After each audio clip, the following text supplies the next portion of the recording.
आज तुम्हारे आगमन के चतुर्थ दिवस पर यह प्रश्न बार बार मन में घुमड़ रहा है। तुम कब जाओगे अतिथि? तुम जहां बैठे निसंकोच सिगरेट का धुआं फेंक रहे हो, उसके ठीक सामने एक कैलेंडर है। देख रहे हो ना? इसकी तारीखें अपनी सीमा में नम्रता से फड़फड़ाती रहती हैं। विगत 2 दिनों से मैं तुम्हें देखकर तारीखें बदल रहा हूँ। तुम जानते हो, अगर तुम्हें हिसाब लगाना आता है कि यह चौथा दिन है, तुम्हारे सतत आतिथ्य का चौथा भारी दिन, पर तुम्हारे जाने की कोई संभावना प्रतीत नहीं होती। लाखों मील लंबी यात्रा करने के बाद वे दोनों एस्ट्रोनॉट्स भी इतने समय चांद पर नहीं रुके थे जितने समय तुम एक छोटी सी यात्रा कर मेरे घर आए हो। तुम अपने भारी चरण कमलों की छाप मेरी जमीन पर अंकित कर चुके। तुमने एक अंतरंग निजी संबंध मुझसे स्थापित कर लिया। तुमने मेरी आर्थिक सीमाओं की बैंजनी चट्टान देख ली। तुम मेरी काफी मिट्टी खोद चुके। अब तुम लौट जाओ अतिथि। तुम्हारे जाने के लिए यह उच्च समय अर्थात हाई टाइम है। क्या तुम्हें तुम्हारी पृथ्वी नहीं पुकारती? उस दिन जब तुम आए थे, मेरा हृदय किसी अज्ञात आशंका से धड़क उठा था। अंदर ही अंदर कहीं मेरा बटुआ कांप गया। उसके बावजूद एक स्नेह भरी मुस्कुराहट के साथ मैं तुमसे गले मिला था। मेरी पत्नी ने तुम्हें सादर नमस्ते किया था। तुम्हारे सम्मान में ओ अतिथि, हमने रात के भोजन को एकाएक उच्च मध्यम वर्ग के डिनर में बदल दिया था। तुम्हें स्मरण होगा कि 2 सब्जियों और रायते के अलावा हमने मीठा भी बनाया था। इस सारे उत्साह और लगन के मूल में एक आशा थी। आशा थी कि दूसरे दिन रेल से एक शानदार मेहमान नवाजी की छाप अपने हृदय में ले तुम चले जाओगे। हम तुमसे रुकने के लिए आग्रह करेंगे, मगर तुम नहीं मानोगे और एक अच्छे अतिथि की तरह चले जाओगे। पर ऐसा नहीं हुआ। दूसरे दिन भी तुम अपनी अतिथि सुलभ मुस्कान लिए घर में बने रहे। स्वागत सत्कार के जिस उच्च बिंदु पर हम तुम्हें ले जा चुके थे, वहां से नीचे उतरकर हमने दोपहर के भोज को लंच की गरिमा प्रदान की और रात्रि को तुम्हें सिनेमा दिखाया। हमारे सत्कार का यह आखिरी छोर है, जिससे आगे हम किसी के लिए नहीं बढ़े। इसके तुरंत बाद भावभीनी विदाई का वह भीगा हुआ क्षण आ जाना चाहिए था, जब तुम विदा होते और हम तुम्हें स्टेशन तक छोड़ने जाते, पर तुमने ऐसा नहीं किया। तीसरे दिन की सुबह तुमने मुझसे कहा, मैं धोबी को कपड़े देना चाहता हूँ। यह आघात अप्रत्याशित था और इसकी चोट मार्मिक थी। तुम्हारे सामीप्य की वेला एकाएक यों रबर की तरह खिंच जाएगी, इसका मुझे अनुमान न था। पहली बार मुझे लगा कि अतिथि सदैव देवता नहीं होता, वह मानव और थोड़े अंशों में राक्षस भी हो सकता है। किसी लॉन्ड्री पर दे देते हैं, जल्दी धुल जाएंगे। मैंने कहा। मन ही मन एक विश्वास पल रहा था कि तुम्हें जल्दी जाना है। कहाँ है लॉन्ड्री? चलो चलते हैं, मैंने कहा और अपनी सहज बनियान पर औपचारिक कुर्ता डालने लगा। कहाँ जा रहे हैं? पत्नी ने पूछा। इनके कपड़े लॉन्ड्री पर देने हैं, मैंने कहा। मेरी पत्नी की आंखें एकाएक बड़ी बड़ी हो गईं।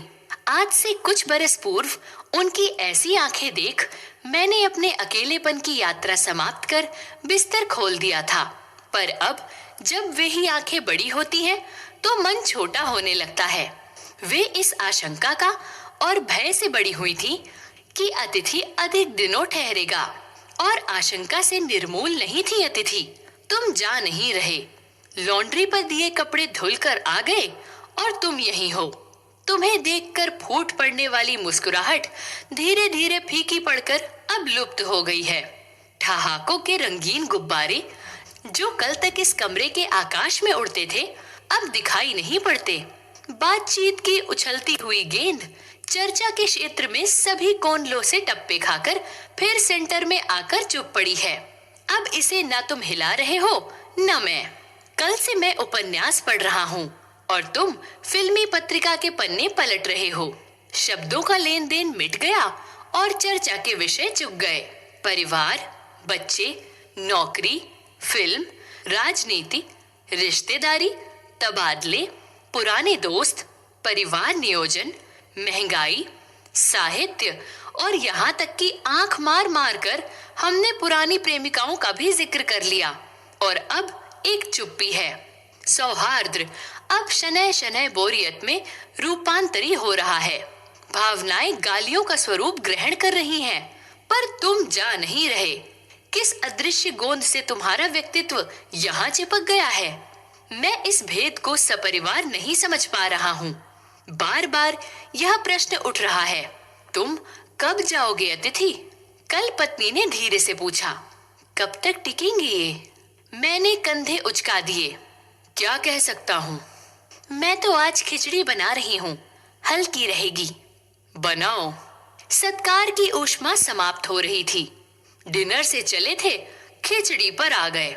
अब भी अगर तुम अपने बिस्तर को गोलाकार रूप नहीं प्रदान करते तो हमें उपवास तक जाना होगा। तुम्हारे मेरे संबंध एक संक्रमण के दौर से गुजर रहे हैं। तुम्हारे जाने का यह चरम क्षण है। तुम जाओ ना अतिथि। तुम्हें यहाँ अच्छा लग रहा है ना? मैं जानता हूँ दूसरों के यहाँ अच्छा लगता है। अगर बस चलता तो सभी लोग दूसरों के यहाँ रहते, पर ऐसा नहीं हो सकता। अपने घर की महत्ता के गीत इसी कारण गाए जाते हैं। होम को इसी कारण स्वीट होम कहा गया है कि लोग दूसरे के होम की स्वीटनेस को काटने ना दौड़ें।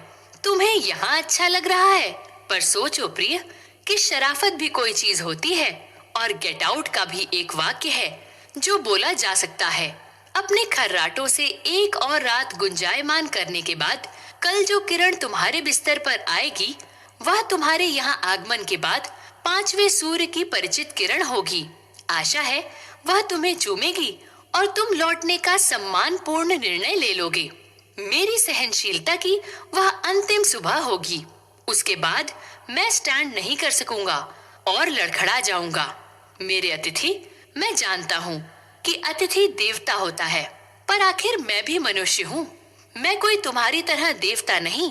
एक देवता और एक मनुष्य अधिक देर साथ नहीं रहते। देवता दर्शन देकर लौट जाता है। तुम लौट जाओ अतिथि, इसी में तुम्हारा देवत्व सुरक्षित रहेगा। यह मनुष्य अपनी वाली पर उतरे, उसके पूर्व तुम लौट जाओ। उफ,